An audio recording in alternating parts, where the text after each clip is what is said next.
বন্ধুরা, দক্ষিণেশ্বরে ঘটেছে এক ভয়াবহ কাণ্ড। ট্রেন থেকে যাত্রী নেমে পড়েনি, তার আগেই ট্রেনের 25,000 ভোল্টের তারে আগুন লেগে ভয়ঙ্কর বিস্ফোরক ঘটেছে। তাহলে একবার ভাবো তো সেই জায়গায় যাত্রীদের কি অবস্থা হয়েছে। মানে এপার ওপার কোন দিক পালাবে তারা কোনো দিশে করতে পারছে না।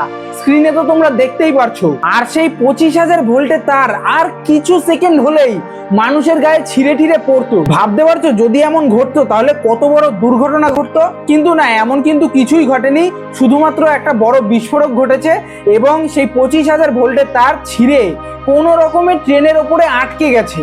এবং এই ঘটনা শোনার পর রেল কর্তৃপক্ষ দ্রুত সেই ঘটনাস্থলে পৌঁছায় এবং বিদ্যুৎ সংযোগ বিচ্ছিন্ন করে কিছু সময়ের জন্য ট্রেন চলাচল বন্ধ রাখে।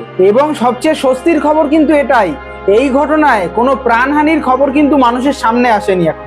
তাই বলছি, এই ভিডিও ফুটেজগুলো দেখে কেউ সোশ্যাল মিডিয়াতে ওই এআই বা চ্যাট জিপিটি এই সমস্ত বলে দাবি করো না। এটা কিন্তু আসল একটা ভিডিও ফুটেজ, যেটা এই দুদিন আগেই দক্ষিণেশ্বর স্টেশনে ঘটে গেছে। তাই বলবো, গুজবে কান্না দিয়ে ভিডিওটা বন্ধুদের কাছে শেয়ার করে দাও এবং এই বিষয়ে পরবর্তী আপডেটগুলো দেখার জন্য আমার চ্যানেল অথবা পেজটিকে ফলো বা সাবস্ক্রাইব করে দিও।